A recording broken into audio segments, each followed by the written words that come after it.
बिस्मिल्लाहिर्रहमानिर्रहीम 10th class mathematics exercise number 2.2 के question number 5 के साथ मैं हूं नवीद मेराज। स्टूडेंट्स, इसमें हमारे पास एक एक्सप्रेशन है लेफ़्ट साइड पर, उसको हमने इक्वल टू 1 प्रूफ करके दिखाना है। तो मैंने लेफ़्ट हैंड साइड ले ली और लेफ़्ट हैंड साइड में हमारे पास टोटल 1 2 3 4 फैक्टर्स हैं और ये प्रोडक्ट मल्टीप्लाई होते होते होते 2n फैक्टर तक आंसर 1 दे रही है। तो मैं यहाँ पे पहला स्टेप ये करूँगा कि यहाँ पे मौजूद दो टर्म्स को इकट्ठा कर दूँगा। ऑब्वियसली जब हम दो टर्म्स को इकट्ठा करते हैं तो जब वो मल्टीप्लाई होंगी वो एक सिंगल टर्म बन जाएगी। तो मैंने इन दो टर्म को भी इकट्ठा कर दिया, ओमेगा की पावर 4 1 प्लस ओमेगा की पावर 8, और ये देखें ये बन गई एक टर्म ये और एक टर्म ये, क्योंकि मल्टीप्लाई होके एक सिंगल टर्म आ जाएगी। जैसे दो नंबर मल्टीप्लाई होते हैं, लाइक 2 × 7, नंबर तो दो हैं, आंसर हमारे पास एक सिंगल नंबर आ रहा है। सेम ऐसे ही ये दो ब्रैकेट मल्टीप्लाई होंगी तो एक सिंगल एक्सप्रेशन आएगा। ठीक है, ये दो ब्रैकेट भी मल्टीप्लाई होके एक सिंगल एक्सप्रेशन इन ओमेगा आएगा। ठीक है, और ये सिलसिला था इस तरीके से कि टोटल थे 1 2 3 4 फैक्टर, और अब जो रिज़ल्ट आया वो दो को इकट्ठा करने के बाद दो फैक्टर बन गए। टोटल 4 से हमने दो बना दिए, यानी कि हाफ कर दिया 4 का, तो ये टोटल दो फैक्टर बन गए। इसी तरीके से जब मेरे पास यहाँ पे 2n फैक्टर्स हैं, काबिल गौर ये स्टेप है, बहुत तवज्जो के साथ देखिएगा। टोटल 2n फैक्टर थे, तो जब मैं इसका हाफ करूँगा तो 2n के बदले ये n फैक्टर रह जाएंगे। तो मैंने यहाँ पे डॉट्स के बाद अब 2n नहीं लिखना, बल्कि अब लिखना है कि ये जनाब सिलसिला चलेगा n फैक्टर्स तक।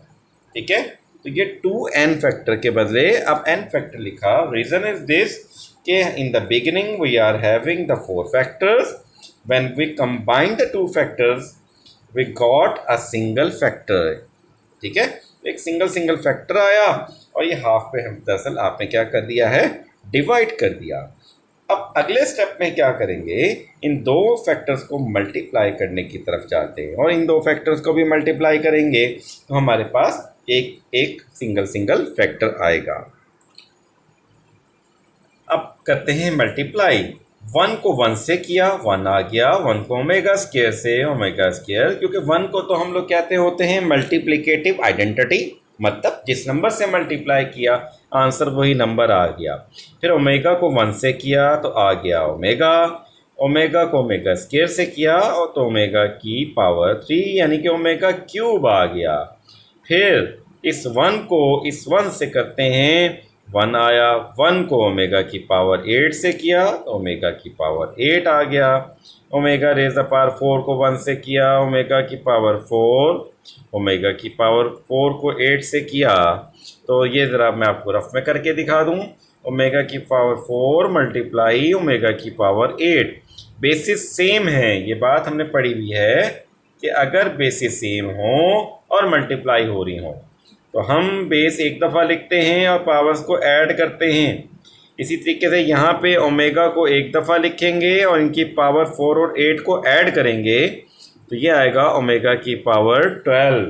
तो हमें यह ओमेगा की पावर 4 को ओमेगा की पावर 8 से मल्टीप्लाई किया, we got omega raise the power 12, और ये तो सिलसिला जा रहा है n फैक्टर्स तक। ठीक है, तो सवाल में हमारे पास 2n थे और हमने उसको लिख दिया है n फैक्टर तक अब लिखा है। अच्छा, अब तरह देखिए यहाँ से लेकर यहाँ तक ये प्रॉपर्टी है कि हमारे पास किसके इक्वल होता है, 1 प्लस ओमेगा स्क्वायर, वो होता है इक्वल 0 के, ये आ गया 0, और ओमेगा क्यूब तो इक्वल होता है 1 के, ये भी हमारे पास क्यूब रूट ऑफ यूनिटी की प्रॉपर्टीज़ हैं, तो ये बन जाएगा 0 + 1। इसके बाद देखें यहाँ ओमेगा की पावर 8 है, 1 तो वैसे लिख देते हैं, और ओमेगा की पावर 8 हमने ये बात पढ़ी हुई है, जब कभी भी ओमेगा की क्यूब से बड़ी जो पावर आए, ओमेगा की पावर 3 से जब ओमेगा की पावर बड़ी हो जाए तो हमने उसको लिखना होता है ओमेगा क्यूब की शक्ल में। तो मैं इस 8 को कुछ ऐसे लिखूँगा या कि वो 3 का कोई ना कोई मल्टीपल बन जाए, 3 का कोई ना कोई मल्टीपल बन जाए, तो आसानी के साथ मैं उसको ओमेगा क्यूब की शक्ल में लिख सकता हूँ। तो देखें वो किस तरीके से करते हैं। मैं इस ओमेगा 8 को लिख सकता हूँ ओमेगा की पावर 6 + 2, ठीक है। अगर 6 लिखा तो 6 क्योंकि 3 के टेबल में आता है और आसानी के साथ ओमेगा क्यूब में मैं इसको कन्वर्ट कर सकता हूँ, इसलिए मैंने इसको ओमेगा की पावर 6 + 2 लिख दिया। और ये ओमेगा की पावर 4 है, इसको भी लिख देते हैं ओमेगा की पावर 3 + 1, ये 3 खुद आ गया। ओमेगा की पावर 12 है, ठीक है। तो ये देखें इसको मैं कैसे लिखूँगा, ये क्योंकि 3 के टेबल में 12 खुद आता है तो ये जल्दी से कन्वर्ट हो जाएगा ओमेगा क्यूब की पावर 4। बल्कि एक स्टेप इस तरीके से भी कर सकते हैं आप कि इसको ओमेगा 3 × 4, तो 3 4 12 बन जाएगा, ठीक है।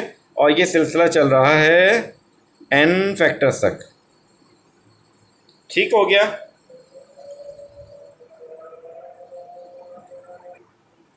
अच्छा जी, अब 0 + 1 तो होता है 1 के इक्वल, और देखिए 1 प्लस यहाँ पे हम जो रूल लगाने जा रहे हैं, देखें अगर बेस 1 हो और 2 पावर्स ऐड हो रही हों, तो हमने ये रूल पढ़ा हुआ है 9th क्लास में कि बेस को 2 दफ़ा लिखेंगे और पावर्स को सेपरेट कर सकते हैं।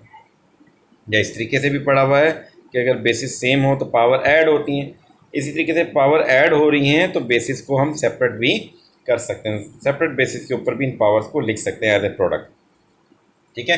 तो यही रूल यहाँ पे लगाते हैं। यहाँ पे 2 पावर्स ऐड हो रही हैं तो मैं यहाँ ओमेगा बेस को 2 दफ़ा लिखूँगा, यहाँ 6 अलहदा कर दूँगा पावर, यहाँ पे 2 को अलहदा कर दूँगा, प्लस ओमेगा 3 + 1 है तो क्यूब अलहदा कर दिया और ओमेगा की पावर 1 अलहदा कर दिया। ये यहाँ पे 2 नंबर मल्टीप्लाई हो रहे हैं पावर्स के अंदर, तो यहाँ ये रूल पड़ा हुआ है कि अगर किसी पावर की पावर हो तो हम दोनों पावर्स को मल्टीप्लाई करते हैं। अब यहाँ 2 पावर मल्टीप्लाई हो रही हैं तो मैं पावर की पावर ले लूँगा, तो यहाँ ओमेगा क्यूब की पावर 4 ले ली हमने, और ये सिलसिला जा रहा है n फैक्टर तक, ठीक है जी।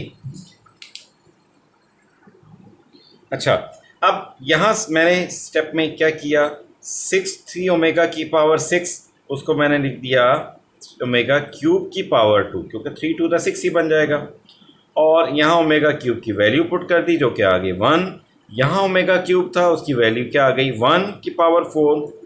अब नेक्स्ट स्टेप में क्या करते हैं जी, ओमेगा क्यूब की वैल्यू इस स्टेप में पुट की तो ये बन जाएगा ओमेगा क्यूब का स्क्वायर, तो बन जाएगा 1 का square multiply omega square plus 1 multiply omega, omega 1 की पावर 4 मतलब 1 की तो जो मर्जी पावर ले लें वो क्या आंसर आता है हमारे पास 1, इसलिए इसको लिख दिया 1। ये वाला 1 फिलहाल अभी साथ साथ चलता ही जा रहा है, ये सिलसिला जा रहा है हमारा n फैक्टर तक ये मल्टीप्लाई हो रहा है, ठीक है। अब नेक्स्ट स्टेप में देखें गौर से, 1 का स्क्वायर तो 1 होगा अगेन, और वो 1 जब ओमेगा स्क्वायर से मल्टीप्लाई होगा तो ये बन जाएगा मेरे पास क्या भला ओमेगा स्क्वायर बन जाएगा।